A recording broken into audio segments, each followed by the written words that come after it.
March 17, 1945. 14:23 hours.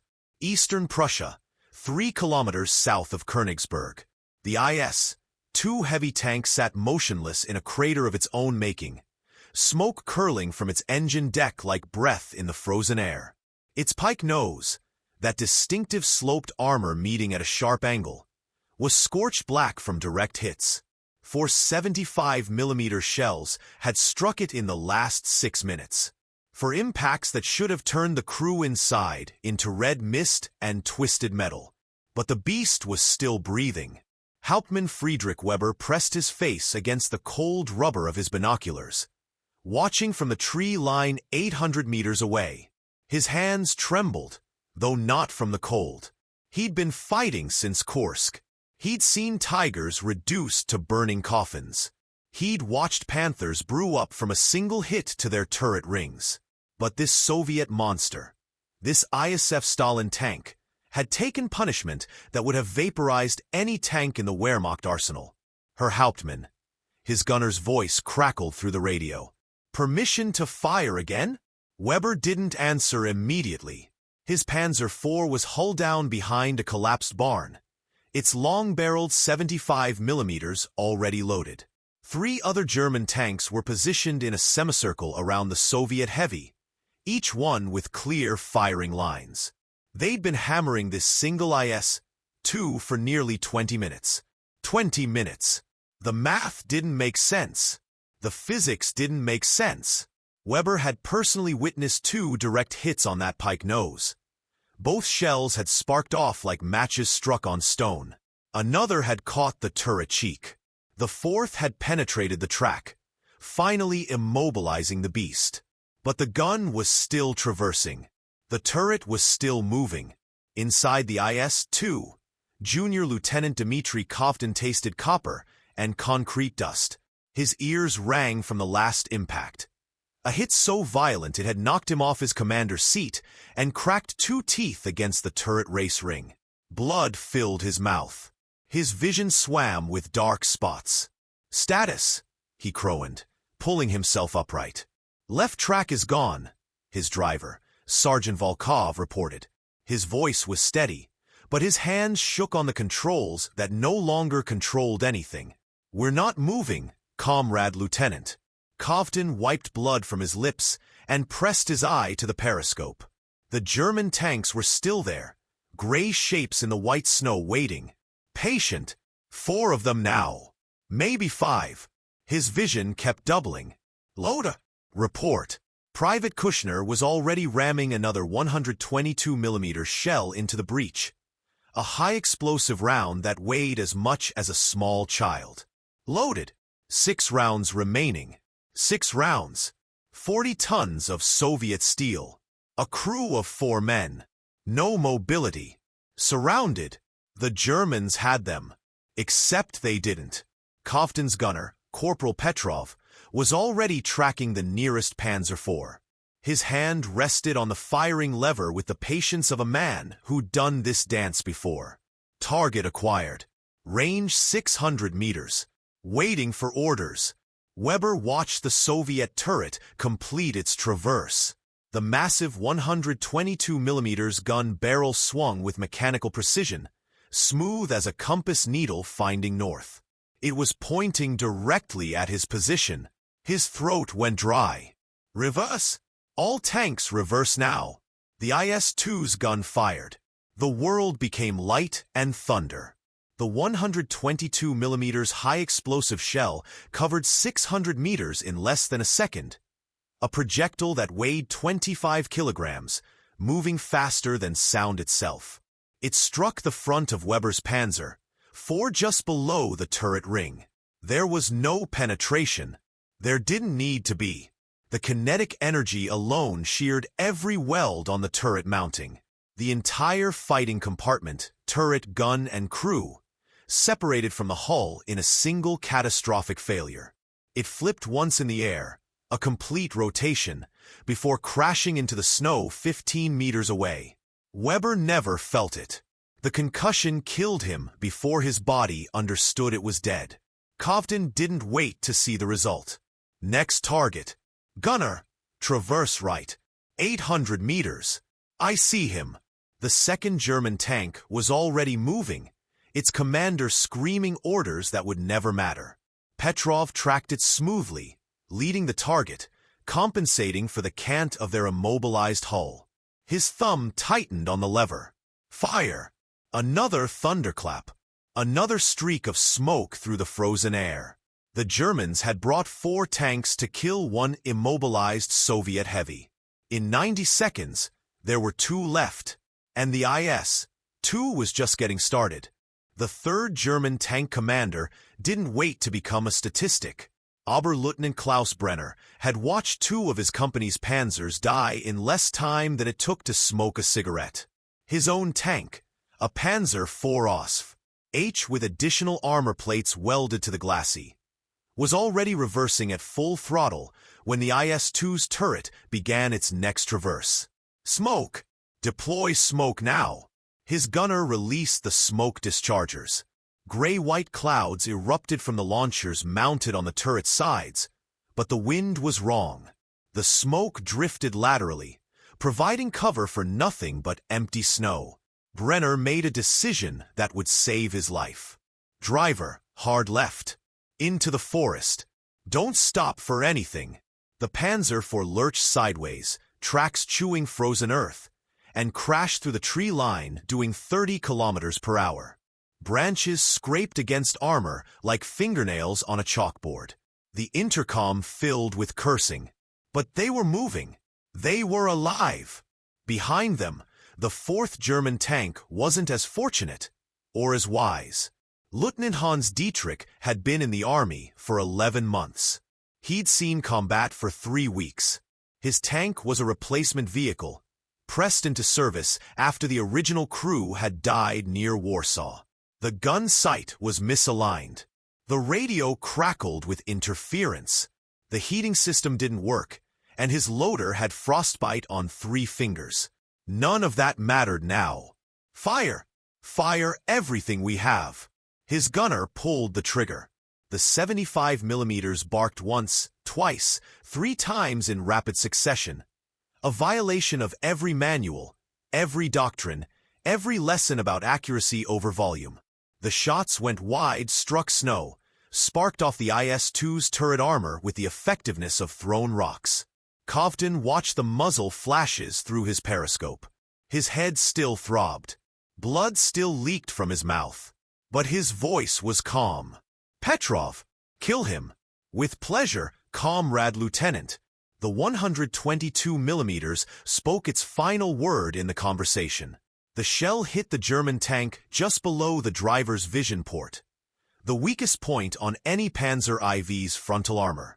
25 kilograms of high explosive punch through 80 millimeters of steel plate like it was newspaper, detonated inside the crew compartment, and turned 4 German boys into vapor and fragments. The tank's ammunition exploded 3 seconds later. The turret launched straight up, spinning like a coin flip, reaching 15 meters before gravity remembered it existed. It came down nose first, embedding itself in the snow like a tombstone. Silence fell over the battlefield. Kovtun counted to 30, then counted again. No more muzzle flashes. No more engine sounds. The forest where the 3rd tank had fled was quiet. Either the crew was running, or they were dead and he couldn't see the body yet. Cease fire. Conserve ammunition. His crew said nothing. Inside the cramped, smoke-filled interior of the IS-2, for men breathed in unison, harsh, ragged breaths that tasted of cordite and fear and something else. Something that felt like victory, even though they couldn't move, couldn't retreat, couldn't do anything but sit in their steel coffin and wait. Volkov spoke first, his voice thick. Comrade Lieutenant. The track. I know. We can't move. I know. They'll bring more. Bigger guns. Artillery maybe. I know. Kovtun pressed his forehead against the cold metal of the periscope housing. The adrenaline was fading now, leaving behind exhaustion and pain and the crystal-clear understanding of their situation. They'd won the battle. They'd killed 3, possibly 4. German tanks without losing a single crew member. But they were sitting ducks. The IS-2's pike nose armor had saved them. That revolutionary design, two sloped plates meeting at a sharp angle, creating effective thickness far greater than the actual steel, had deflected shells that should have killed them. German 75mm rounds were designed to penetrate 90mm of armor at 500 meters. The IS-2's pike nose had effective thickness of over 200mm when struck at the correct angle. But that was frontal armor. Side armor was a different story. And if the Germans brought an 88mm gun, a Tiger, or worse, a Jag Panther, even the pike nose wouldn't save them. Kushner, the loader, voiced what everyone was thinking. What now? Kovtun wiped more blood from his mouth. His broken teeth ached. His head felt like someone was driving nails through his temples. But he was the commander. The answer was his responsibility. Now we wait. Division knows our position. They'll send recovery crews after dark. That's 6 hours from now. Then we wait 6 hours. Petrov turned from his gun sight, face pale in the dim light. And if the Germans come back before then? Kovtun met his gunner's eyes. Petrov was 23 years old. He'd been killing German tanks since Stalingrad. He'd seen enough death to fill a cemetery, and enough fear to understand what the silence in Kovtun's answer meant. The Germans would come back. They always did. And when they returned, they wouldn't make the same mistakes twice. 1647 hours. The sun was already bleeding orange across the western horizon. 2 hours had passed since the last shot. 2 hours of silence so complete that Kovtun could hear his own heartbeat echoing inside his helmet. The winter wind howled across the empty battlefield, carrying snow across the burned-out husks of German armor like a shroud. Inside the IS-2, the temperature had dropped to -12 Celsius. Volkov blew on his hands, trying to keep blood flowing to his fingers. Engines cold. If we need to traverse the turret fast, the hydraulics will be sluggish. Then we don't traverse fast, Kovtun replied. We traverse smart. Kushner had arranged their remaining ammunition in order of priority. 3 armor-piercing rounds, 3 high-explosive. 6 chances. 6 pulls of the trigger before they became nothing more than a very expensive steel coffin. He sat with his back against the breech, eyes closed, lips moving in silent prayer. Petrov never left his gun sight. His right eye stayed pressed to the rubber cup, scanning the tree line in slow, methodical sweeps. Left sector. Center. Right. Repeat. His legs had gone numb an hour ago, but he didn't move. Couldn't move. The moment he relaxed was the moment death would come crawling out of those trees. Movement, Petrov whispered. Tree line. 11 o'clock. 300 meters. Every man in the tank went rigid. Kovtun pressed his face to the commander's periscope, straining to see through the gathering dusk. For 10 seconds, nothing. Then there, a shape, low and dark, sliding between the pines like a shadow with mass. Not a Panzer IV. Something bigger. Traverse left. Slow. Don't let them know we've seen them. The turret began its glacial rotation, electric motors whining softly. Petrov kept his crosshairs steady, waiting for the target to reveal itself. The shape moved again, closer now, and Kovtun felt ice water replace the blood in his veins. Jagdpanzer 38T. The Germans called it Hetzer. Harrisser. 22 tons of sloped armor and bad intentions, mounting a 75mm Pak 39 gun that could punch through 140mm of steel at 500 meters. Fast. Low profile. Designed specifically for ambush warfare.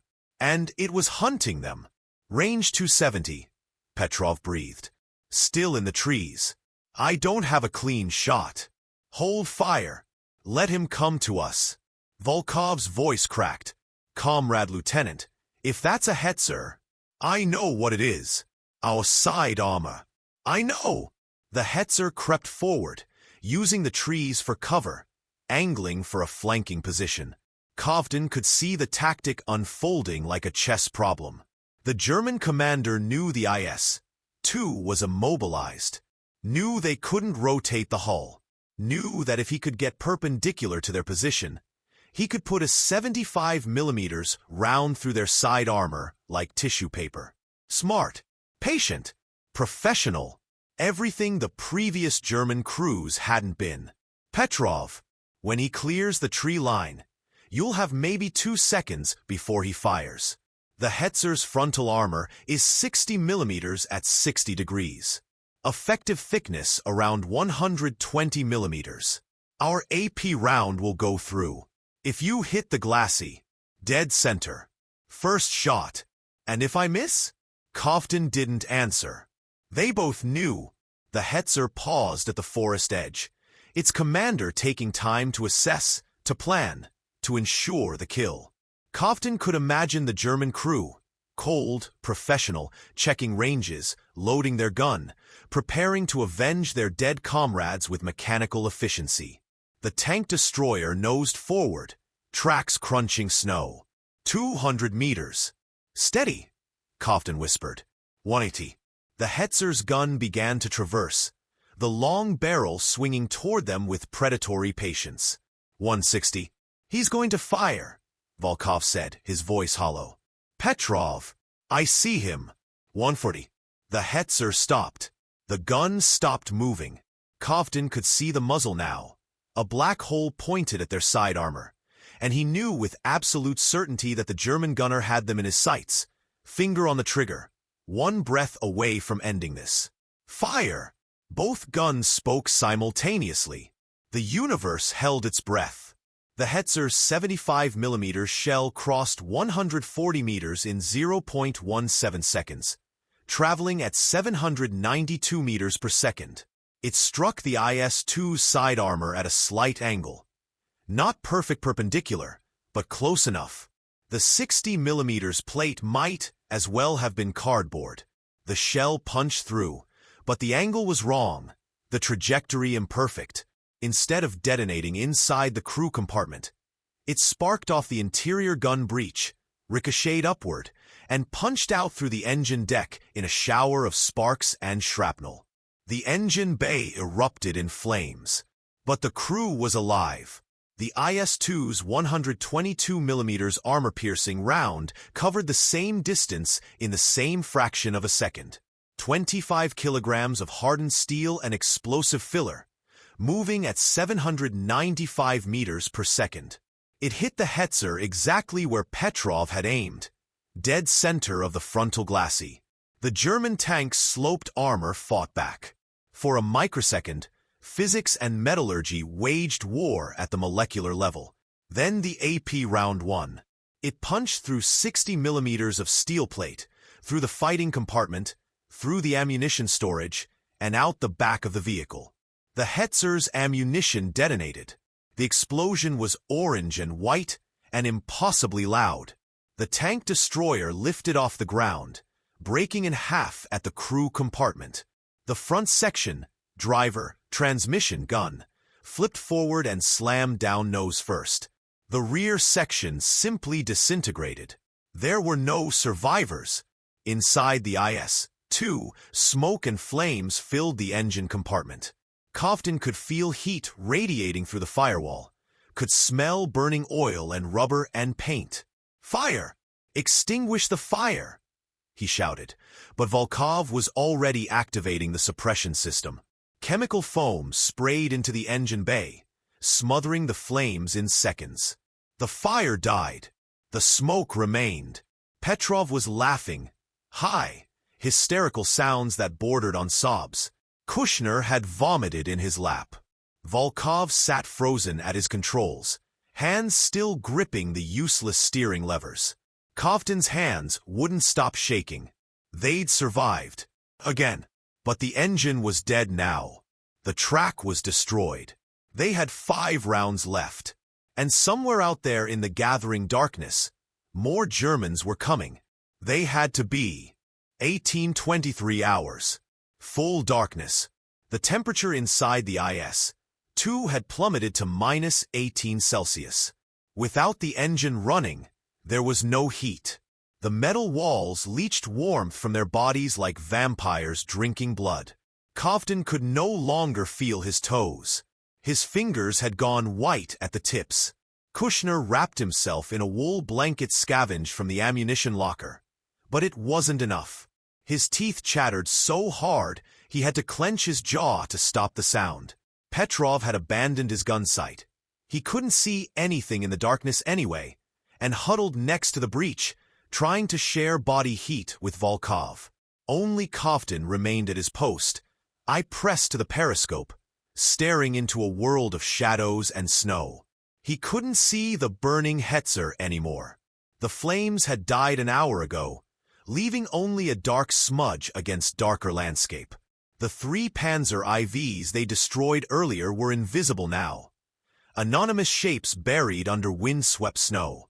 The battlefield looked peaceful, clean, as if nothing had happened here. As if 4 German crews hadn't died screaming. Cofton's broken teeth throbbed with each heartbeat. The copper taste of blood had become so familiar, he barely noticed it anymore. His head still pounded, a relentless pressure behind his eyes that made thinking difficult. But he couldn't sleep, couldn't rest, couldn't stop watching. Because out there, in that darkness, something was waiting. "Comrade Lieutenant." Volkov's voice was barely a whisper. "Permission to speak freely. Granted, we should abandon the tank. Move on foot. Try to reach our lines." Cofton didn't turn from the periscope. "How far do you think we'd get?" "I don't know. Further than we'll get sitting here. It's 14 kilometers to friendly positions. Through enemy territory. In the dark.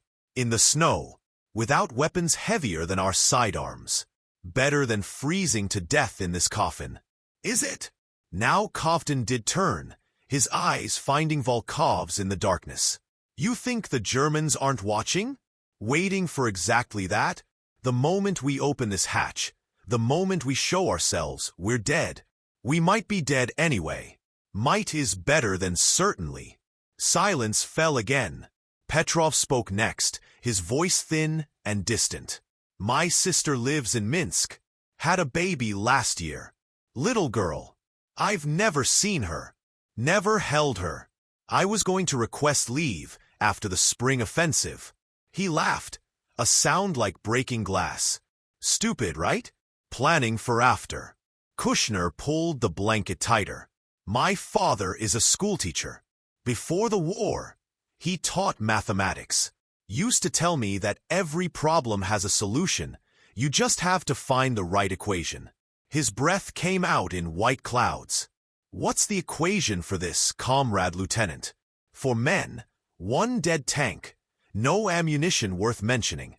How does that math work?" Cofton closed his eyes. The weight of command had never felt heavier. These men trusted him. Followed his orders, believed he would keep them alive. And here they sat, freezing to death 1 degree at a time, waiting for either rescue or execution. "The equation," he said slowly, "is simple. We hold this position until relief arrives, or until we can't hold it anymore. Those are the only variables that matter. And if relief doesn't arrive, then we make them pay for every meter. Every second. Every contact." Petrov was at his gun sight again, body rigid. Cofton snapped back to his periscope, scanning, searching. Where? Everywhere. And then Cofton saw them. Lights. Dozens of them. Small, flickering points moving through the darkness like fireflies. But these weren't insects. These were flashlights. Vehicle-mounted searchlights. The scattered illumination of an entire German column advancing through the night. From the north, from the west, converging on their position with the inevitability of a closing fist. Volkov saw them too. "Bоже moi," he breathed. "How many?" Cofton tried to count, lost track, started over. 15 lights. 20. more appearing every second as the column emerged from the tree line. Not individual tanks, not a hunting party. This was a company, maybe more, an entire armored formation moving with coordinated precision. And they were all coming for one immobilized IS-2. "Load armor-piercing," Koftin ordered, his voice steady despite the ice in his stomach. "Petrov, pick your targets carefully. We only have 5 rounds. 5 rounds against 20 tanks." Kushner's laugh was hollow as a drum. "That's not an equation. That's a prayer." The German column spread out, lights dispersing across a kilometer-wide front. Professional, methodical. They weren't charging in blindly like the first group. They were setting up a perimeter, establishing fields of fire, eliminating any chance of escape. Koftin recognized the tactic. He'd seen it before at Kursk, when German armor surrounded Soviet positions. They called it the Kesselschlacht, the Cauldron Battle. Encircle, isolate, destroy. And there was no way out. One of the lights broke away from the main group, moving closer. Then another. 3, 5.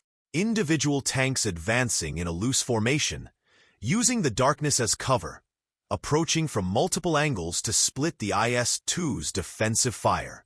Petrov's voice cracked. "Which one do I target?" Koftin's mind raced through calculations that had no good answers. 5 rounds. Maybe a dozen enemy tanks already in firing range. More coming, even if they killed 5. Even if Petrov made every shot count. There would still be 10 left. 15, 20. The mathematics of annihilation. "Comrade Lieutenant." Volkov's hand found Koftin's shoulder in the darkness. "Orders." Koftin stared at those advancing lights. Thought about Petrov's niece in Minsk, the baby girl he'd never held. Thought about Kushner's father teaching mathematics to children who might all be dead now. Thought about Volkov's hands on controls that no longer controlled anything.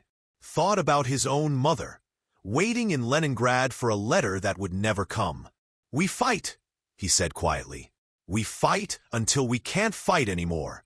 And then we fight anyway." The first German tank opened fire. The muzzle flash lit up the night like lightning. The shell screamed through the darkness.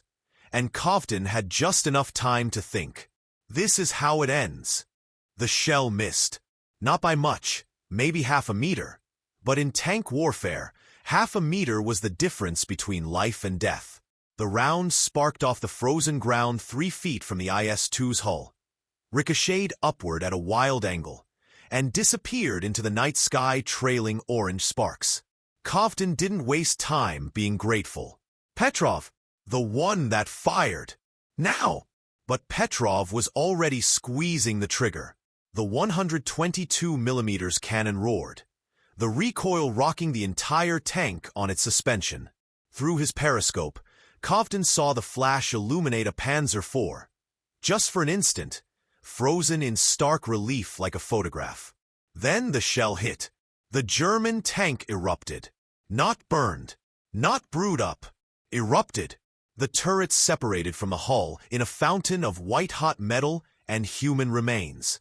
The explosion was so violent it sent a shockwave across the snow, extinguishing 2 nearby flashlights from the concussion alone.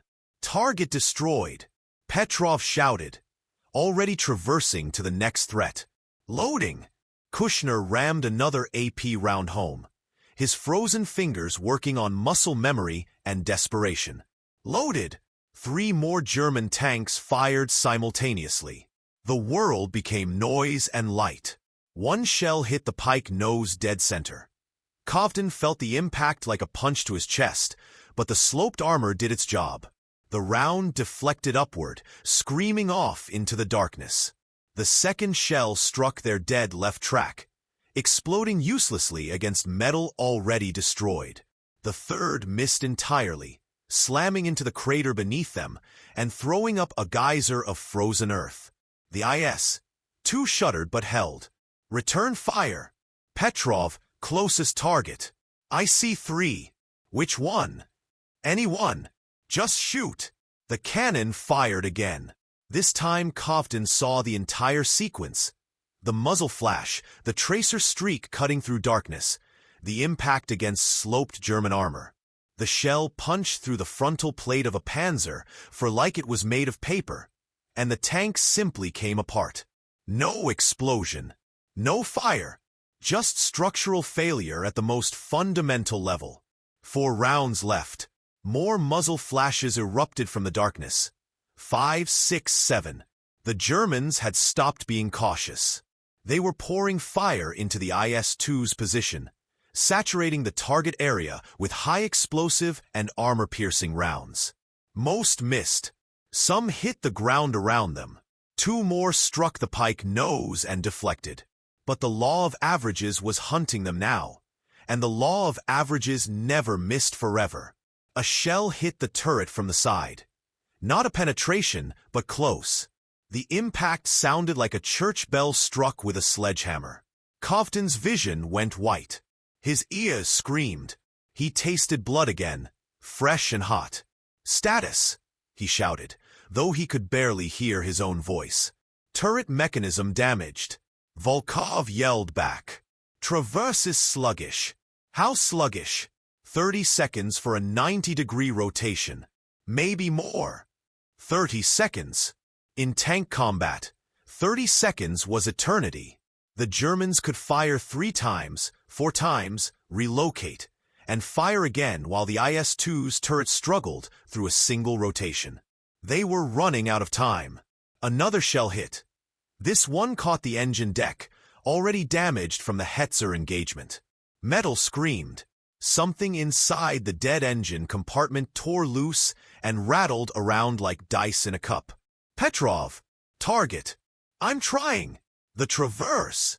A Panzer IV broke from the pack, charging forward at full speed, its commander making the same decision Cofton would have made in his position. Close the distance. Get inside the IS-2's engagement envelope. Put a shell through that side armor before the turret could rotate. It was a suicide run, but it would work. "Volkov! Can you see him?" 12 o'clock. 200 meters and closing fast. "Petrov! The turret won't rotate fast enough." 150 meters. The German tank's gun was already aimed, the gunner just waiting to get close enough to guarantee the kill. 100 meters. Cofton's mind went cold and clear. They couldn't rotate the turret in time, couldn't traverse the gun, couldn't do anything except sit and watch death come screaming at them at 40 kilometers per hour. Unless, "Kushner, load high explosive." But Comrade Lieutenant, he's too close for. "Do it." Kushner yanked the armor-piercing round out of the breech, fumbled with an he shell, shoved it home. Loaded. 70 meters. Petrov, elevation -5 degrees. Fire when ready. Petrov understood instantly. Couldn't traverse the turret. Couldn't aim at the target, but they could aim at the ground in front of the target. He pulled the trigger. The 122 mm high-explosive shell hit the frozen earth 40 meters ahead of the charging Panzer IV and detonated with the force of a bomb. Snow, ice, frozen soil, and shrapnel erupted in a wall of destruction. The German tank drove straight into it at full speed. The driver was blinded instantly, probably dead from shrapnel through his vision port. The tank veered hard left, tracks losing purchase on the torn ground. It slewed sideways, still moving at 30 kilometers per hour, and rolled. The Panzer IV went over on its side with the sound of a building collapsing. It slid another 20 meters on its flank, throwing up a wave of snow, before slamming into the crater wall and coming to rest upside down. Silence. Then the ammunition cooked off, and the overturned tank became a furnace. 3 rounds left. The remaining German tanks pulled back, flashlights retreating into the darkness. Cofton watched them go, his hands shaking so badly he could barely hold the periscope. They'd survived again. Somehow. Against odds that made no sense. But he could see what the Germans were doing. Regrouping. Reassessing. They'd lost 6 tanks now, 6. And the IS-2 was still operational. Still fighting. So they were going to change tactics. Volkov saw it too. They're spreading out. Surrounding us. I know. If they attack from multiple sides simultaneously. I know. 3 rounds. Maybe a dozen German tanks still out there. And when they came back, they wouldn't come from one direction. They'd come from 3, 4, 5 directions at once. More targets than the sluggish turret could possibly engage. The mathematics had finally caught up with them. Petrov slumped against his gun sight, exhausted. We can't win this. No, Kovtun agreed quietly. We can't. So what do we do? Kovtun stared into the darkness, at the retreating lights, at the burning wrecks of German armor that marked the boundary between life and death. His crew was looking at him, waiting for orders, waiting for the impossible answer to an impossible question. He opened his mouth to speak, and then he heard it. A sound, distant, rhythmic, growing louder. The sound of diesel engines, dozens of them, coming from the east. 1941 hours. The sound of engines had become thunder. Kovtun pressed his face against the periscope so hard the rubber cup left marks on his skin. For 5 seconds he saw nothing, just darkness and snow and the distant flicker of German flashlights. Then the horizon to the east began to glow. Not fire, not explosions. Headlights, a wall of them, stretching across a kilometer of frontage, advancing through the night like a constellation fallen to earth. Volkov, Kovtun whispered. Tell me what you're seeing.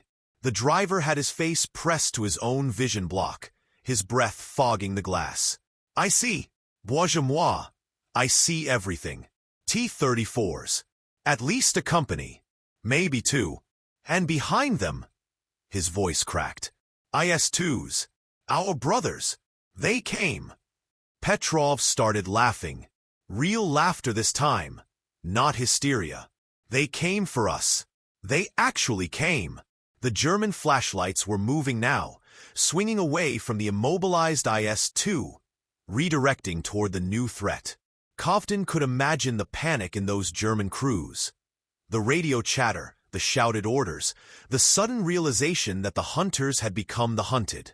The Soviet column didn't slow down. The T-34s hit the German perimeter like a hammer striking glass. Muzzle flashes erupted across the darkness. Dozens of them, hundreds, a rolling barrage of 76mm and 85mm guns firing in synchronized fury. Tracers cut through the night in orange streaks. High-explosive shells detonated among the German tanks with stroboscopic flashes that turned darkness into daylight for split seconds at a time. A Panzer IV tried to turn and fight. A T-34-85 shot it through the side armor at 200 meters. The German tank exploded so violently its turret corkscrewed 50 meters into the air. Another German tank reversed at full speed, trying to retreat into the forest. 2 T-34s pursued, their commanders firing their hull-mounted machine guns at the enemy crew. The Panzer made it 30 meters before an 85mm shell caught it in the engine deck. It burned. The German formation collapsed in minutes. Some tanks tried to fight. They died. Some tried to run. They died slower. A few abandoned their vehicles and fled on foot into the darkness, leaving behind millions of Reichsmarks worth of equipment to save their own skins. The Soviet armor kept advancing, rolling over German positions like a steel avalanche, and Kovtun realized he was watching something he'd only seen once before, at Kursk, when the tide of the entire war shifted in a single afternoon. Total armored dominance. The IS-2s came last, moving with the deliberate confidence of apex predators. 4 of them. 5. They didn't need to rush. The T-34s had already broken the German line. The heavy tanks simply moved through the battlefield, methodically destroying anything still capable of resistance. One of them rolled to a stop 30 meters from Cofton's position. The turret hatch opened. A figure emerged. An officer in a tanker's helmet and padded jacket, his face blackened with soot and oil. He cupped his hands around his mouth and shouted across the snow, "IS-2! Identify yourself!" Cofton's hands fumbled with his own hatch, fingers numb and clumsy. He shoved it open, and cold air hit him like a physical blow. Junior Lieutenant Dmitry Cofton, 71st Guards Heavy Tank Regiment. Are you mobile? Negative. Left track destroyed. Engine dead. The officer nodded, unsurprised. Can you maintain defensive position until morning? Yes, sir. Then do so. Recovery vehicles will be here at first light. Think you can survive another 6 hours, Lieutenant? Cofton looked at his crew. At Petrov, still grinning like a madman. At Kushner, crying silent tears of relief. At Volkov, whose hands had finally stopped shaking. Yes, sir, he called back. We can survive. The officer threw him a salute. Crisp, professional. The kind of salute that meant respect between warriors. Outstanding work, Lieutenant. Your defensive action held up an entire German company for 4 hours. Battalion Command is recommending you and your crew for the Order of the Red Banner. Then he was gone, dropping back into his tank, his hatch clanging shut. The IS-2's engine roared to life, and it rolled forward, following the rest of the column deeper into German territory. The battle moved on, taking its thunder with it. Cofton stood in the open hatch for a long moment, breathing frozen air that tasted like freedom. Around him, the battlefield was littered with burning German armor. 7 tanks destroyed by his crew alone. 7 victories earned with 3 men who could barely feel their fingers and a tank that couldn't move. The mathematics hadn't made sense. The odds had been impossible, but they'd survived anyway. He dropped back into the turret, sealing the hatch above him. His crew looked at him with expressions he couldn't quite read. Exhaustion, relief, something else. Something that looked like pride. "Kushner," he said quietly, "break out whatever food we have left. We're going to be here until morning." "Yes, Comrade Lieutenant." "Petrov, stay on the gun. I don't trust the Germans not to try something stupid." "With pleasure, Comrade Lieutenant." "Volkov, get some sleep. You've earned it." The driver nodded, already slumping against his controls. Within minutes, he was snoring. Cofton settled into his commander's seat and pressed his eye to the periscope one more time. The German flashlights were gone now. The muzzle flashes had faded. The eastern horizon still glowed with the lights of the Soviet column, but they were distant now, moving away, chasing a broken enemy toward Berlin. Silence returned to the battlefield, but it was a different kind of silence now. Not the waiting silence of hunted men, the resting silence of survivors. Cofton closed his eyes and allowed himself, just for a moment, to feel the weight lift from his shoulders. They'd done it. Against everything, against the odds, against the mathematics, against the cold and the fear and the certain knowledge of death. They'd held their ground. The Pike nose had saved them. That revolutionary Soviet armor design. The one the Germans had mocked as crude, as primitive, as typical Russian over-engineering, had turned aside shell after shell, giving them time, giving them chances, giving them life. But armor alone didn't win battles. Men did. "Comrade Lieutenant," Petrov's voice was soft. "Can I ask you something?" "Yes." "How did you know? How did you know they'd come for us?" Cofton opened his eyes. Through the periscope, he could see the first stars beginning to appear in the clearing sky. "I didn't know. I hoped. There's a difference. Is there? Hope is what you have when the mathematics says you should be dead. When the odds say you can't possibly win. When every logical calculation tells you to give up." He smiled, tasting blood from his broken teeth. "Hope is the equation your father never taught you, Kushner. The one that doesn't make sense on paper. Kushner laughed softly. I'll tell him that. When I see him again. When? Kovtun agreed. Not if. They sat in the darkness, for men in a dead tank, and waited for morning. 5:17 hours. March 18th, 1945. The sun rose cold and pale over eastern Prussia. Kovtun watched it climb through his periscope. A dim circle of light pushing through gray clouds, illuminating a landscape transformed. What had been a battlefield in darkness was now a graveyard in daylight. 7 German tanks lay scattered across the snow like broken toys. Some were burned to blackened skeletons. Others sat intact but lifeless, their crews fled or dead inside. The IS-2 stood among them like a monument. Its pike nose was scarred with impact marks, gouges and craters where German shells had struck and failed. The left track hung in twisted loops. The engine deck was holed and blackened. Every surface was scorched, dented, testament to violence survived. But the guns still pointed forward. The turrets still rotated. And inside, for men still breathed. The sound of diesel engines approached from the east. Different engines this time, slower and heavier. Kovtun watched through his periscope as a recovery vehicle appeared, a massive KV. One chassis converted into a tank retriever, its crane arm folded against its hull like a praying mantis. Behind it came a GAZ truck carrying replacement parts, and behind that, a staff car. Company, Kovtun announced. Make yourselves presentable. Petrov laughed, hollow and exhausted. Presentable. The man says presentable. He looked down at himself. Uniform stained with vomit and blood, face gray with fatigue, hands still trembling from adrenaline that had nowhere left to go. I look like a corpse that forgot to die. Then you fit right in, Volkov muttered. But he was already straightening his uniform, trying to smooth wrinkles from fabric that had been frozen and thawed too many times.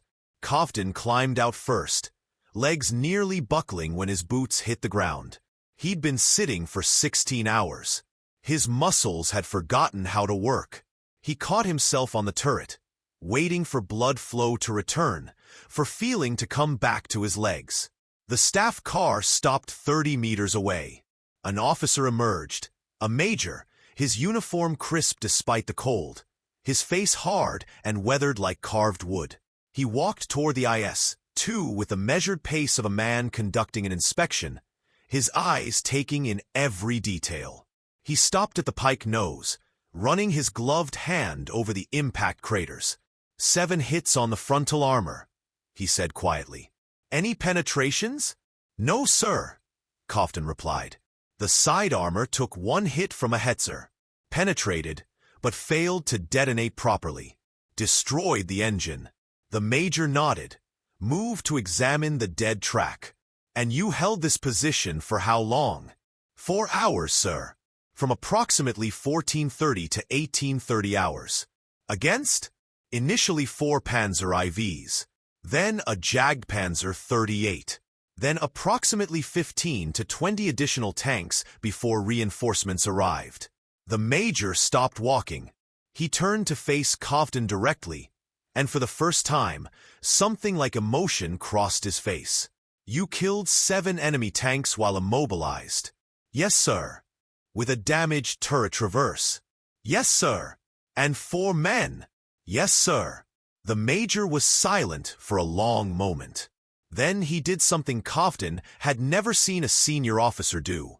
He saluted, a full, formal salute that snapped with parade ground precision. Kovtun returned it, confused. Junior Lieutenant Kovtun, the major said formally. By order of General Katakov, commander of the 1st Guards Tank Army, you and your crew are hereby awarded the Order of the Red Banner for exceptional courage and tactical excellence in defense of Soviet positions. Additionally, I am authorized to inform you that your action yesterday is being submitted for consideration for Hero of the Soviet Union. The words didn't register at first. Couldn't register. Kovtun's brain was still stuck on survival mode. still calculating threats, still waiting for the next shell to come screaming out of nowhere. Sir, we were just. You held a critical position against overwhelming odds. Your defensive action disrupted an entire German company's advance, allowing our main force to envelope and destroy them. 43 enemy tanks were destroyed or captured in the subsequent engagement. 43, Lieutenant, because you gave us time. Behind Kovtun, Petrov made a sound that might have been a laugh or a sob. Kushner sat down in the snow, his legs simply giving out. Volkov stood frozen, staring at the major like he was speaking a foreign language. The major's expression softened slightly. How old are you, Lieutenant? 24, sir. And your men? Petrov is 23. Kushner is 20. Volkov is 22. Children, the major said quietly, almost to himself. We're winning this war with children. He shook his head. The recovery crew will have your tank operational within 6 hours. New track, new engine, full ammunition load. You'll rejoin your regiment by nightfall. Yes, sir. Can your crew continue combat operations? Kovtun looked at his men. At Petrov, who'd fired 7 perfect shots under impossible pressure. At Kushner, who'd loaded shells with frozen fingers and never missed the breach. At Volkov, who'd held his position even when there was nothing left to drive. Yes, sir, he said. We can fight. The major nodded. Good, because Berlin is still 300 kilometers west, and we're going to need every tank, every gun, and every man who knows how to use them. He paused. You did well, Lieutenant. Your men did well. The motherland is proud. He saluted again, climbed back into his staff car, and drove away. The recovery crew set to work immediately, swarming over the IS-2 like ants on a wounded beetle. Cutters, welders, mechanics. They moved with practiced efficiency, already removing the destroyed track, already assessing the engine damage. Kovtun sat in the snow and watched them work. The sun was higher now, warm enough to make the ice crystals sparkle. Around him, German tanks stood silent, empty. Inside those steel coffins, boys his age lay dead or dying, their war over, their mothers waiting for letters that would never come. He thought about the Panzer IV commander who'd tried to rush them in the dark, about the Hetzer crew who'd almost succeeded, about the German major who'd coordinated the night attack with professional precision. They'd been good, professional, brave even, but they'd also been wrong. Wrong about the war, wrong about the Pike Nose, wrong about what 4 Soviet tankers could accomplish when survival was the only mathematics that mattered. Petrov sat down beside him, offering a cigarette. Kovtun took it, his hands still shaking too much to light it himself. Petrov did it for him, cupping the match against the wind. They smoked in silence for a while. That baby, Petrov said finally. My niece in Minsk. I'm going to meet her when this is over. You will, Kovtun replied. You think so? I think we survived yesterday. If we can survive that, we can survive anything. Kushner joined them, then Volkov. For men sitting in the snow, smoking cigarettes, watching the sun rise over a battlefield they'd held against impossible odds. The Pike Nose had saved them. Soviet engineering had saved them. But in the end, it was the men inside the steel who'd made the difference. The ones who'd refused to die when the mathematics said they should. The ones who'd kept fighting when fighting made no sense. The ones who'd turned hope into an equation that worked. Behind them, the recovery crew worked. The IS-2 would fight again, roll again, kill again, and its crew would be inside, pushing toward Berlin, where the final mathematics of the war would be calculated. Not in tank armor, or gun caliber, or engineering specifications, but in the will of men who refused to lose.